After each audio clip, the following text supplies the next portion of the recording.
What is up, everybody? This is Lyle, No Hippie Trucking and Transportation. I'm coming at you from the Road Ranger in Brazil, Indiana. About 55 miles away from my drop-off tomorrow at 10 p.m. So I'm going to have a good 30-something hours to chill out here before I deliver my load. Now, a lot of people are going to complain, saying, you know what, they got too much time on this load and this and that. Listen, perfect time for me to relax and recharge. What I wanted to get into in this video was a question that was sent to me probably about 7 weeks ago.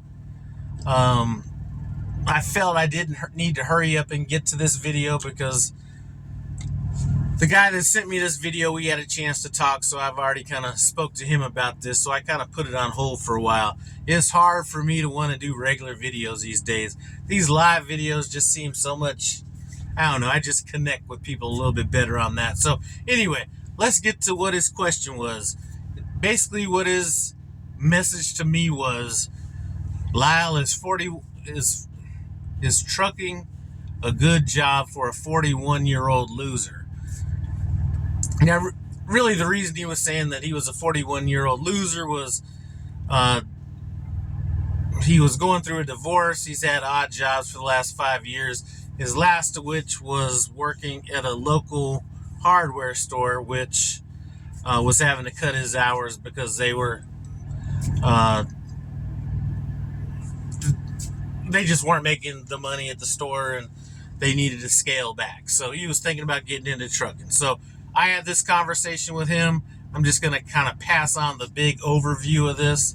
And one thing I'm going to say about trucking is it's the perfect place for a 41-year-old loser, or losers of any age, or people that aren't losers at all. And the reason I say that is trucking is one of those jobs where you can spin up from being like a rookie to like making really good money almost, I mean, in my case, I'm gonna say immediately, but let's just say within at least a couple of years. And one thing I've been fortunate to have in this industry is a lot of people that, you know, I network a lot, all this kind of stuff, just from having a YouTube channel and just from being that kind of a person.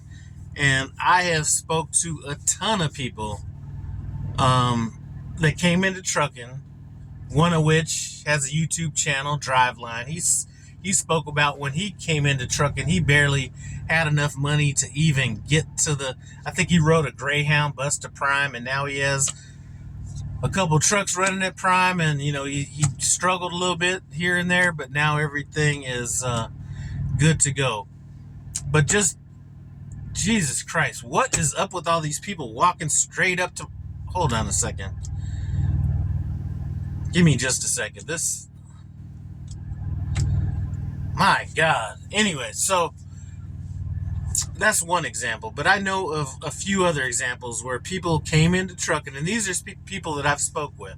They came in with basically nothing, and within a year and a half, 2 years, they got $100,000 in the bank.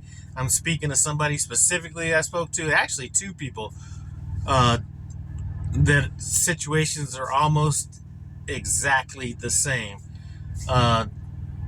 Another person I spoke with got into trucking. Now this is a few years back, but within 2 years of them getting into trucking, they didn't have anything before they came into trucking, got into trucking, and within those 2 years, coming from nothing, was buying a house in Springfield, Missouri, and I think the house they were buying was like $268,000 or somewhere in that neighborhood, and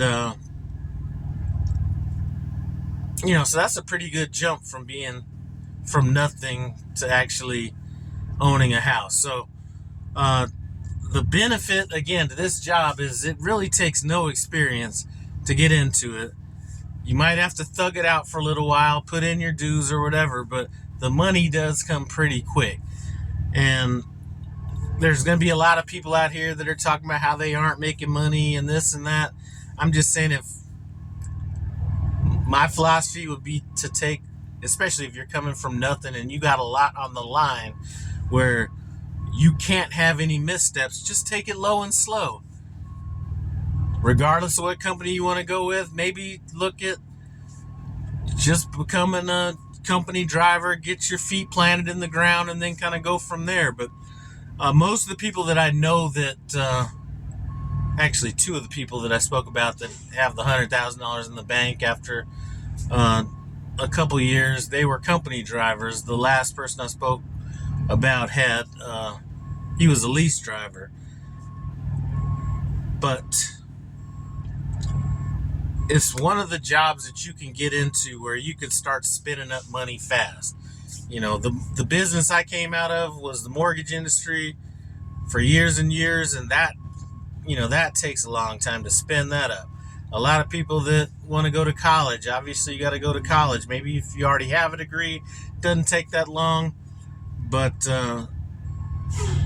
maybe not as immediate to get to that money. My son, he's a journeyman electrician. It took a long time. Well, I thought it damn near took him longer to become a journeyman electrician than to graduate from, get your medical degree or something like that. And listen, hands ashy as hell. I've been putting in that work. But anyway, for those of you guys that are thinking about coming into trucking and you might be a little bit intimidated, like I was before I got into it. It wasn't the money thing that was intimidating. It was like I was thinking, oh man, you got to be this like rugged, like blue collar, person that's able to like fix a lot of shit or, do stuff like that. Not the case at all.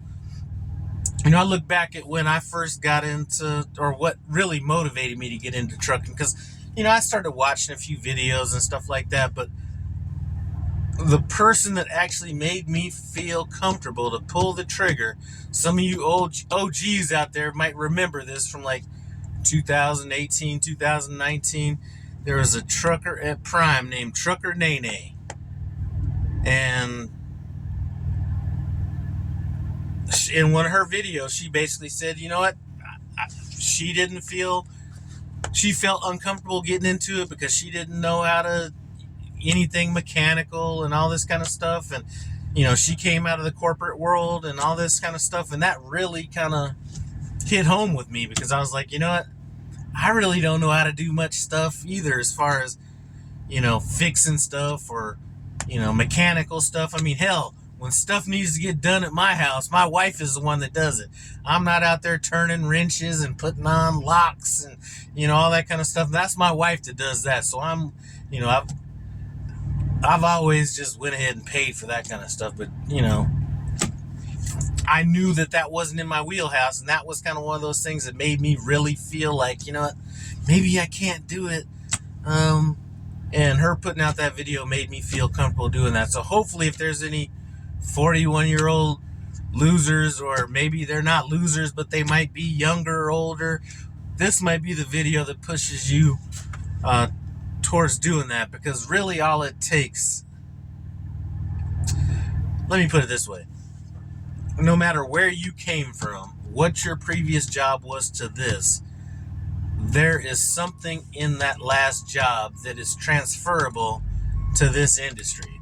So it could be you're a mechanic. Those things are obviously going to transfer over to some things that you may need to do in this job. I came out of banking and mortgages and stuff like that. The stuff I brought over was just kind of that methodical mindset, a detailed mindset, stuff like that. Financial management. Some other people may have came from working on oil rigs where what they're bringing over is a work ethic that a lot of people aren't going to bring over. So there's something that you got that's going to transfer into this. And if you're potentially calling yourself a loser, whether you are or aren't, it's, you're on your last dollar, stuff like that. Trust me, I know people that I'm just speaking of Prime, but this could go across the board, that came in on a Greyhound bus that now are thumbing their nose at $1,800, $2,000 paychecks. So